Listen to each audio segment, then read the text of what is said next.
বেসরকারি উদ্যোগে ১৯৪৭ সালে যাত্রা শুরু করে জয়পুরহাট লাইব্রেরি ও ক্লাব। শুরু থেকেই স্কুল কলেজের শিক্ষক শিক্ষার্থী সাধারণ মানুষসহ এর পাঠক সংখ্যা ছিল উপচে পড়া।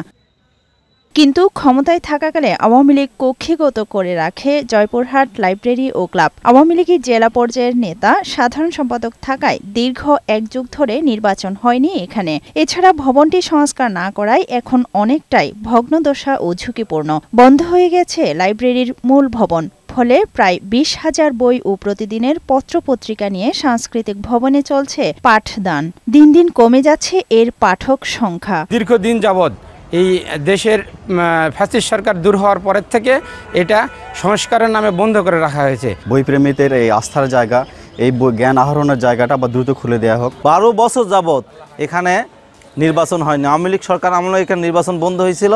এদিকে অবিলম্বে সঠিক নির্বাচন ও পাঠক সংখ্যা বাড়াতে পুরাতন এই ভবন সংস্কার বা নতুন ভবন নির্মাণ জরুরি বলে মনে করছেন লাইব্রেরি ও ক্লাবের নির্বাহী সদস্য।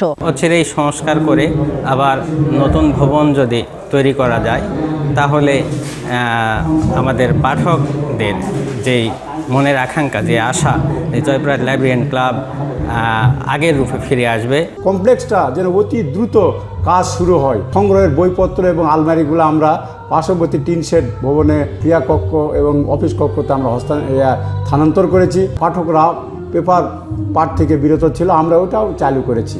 লাইব্রেরি ও ক্লাবের নতুন ভবন নির্মাণে সহযোগিতার আশ্বাস দিলেন জেলা পরিষদের প্রধান নির্বাহী কর্মকর্তা। একটি আধুনিক লাইব্রেরি তৈরি করার জন্য জেলা প্রশাসক স্যারের একটা পরিকল্পনা আছে এবং অলরেডি আমার জানার মতে একটা এস্টিমেটও করা হয়েছে।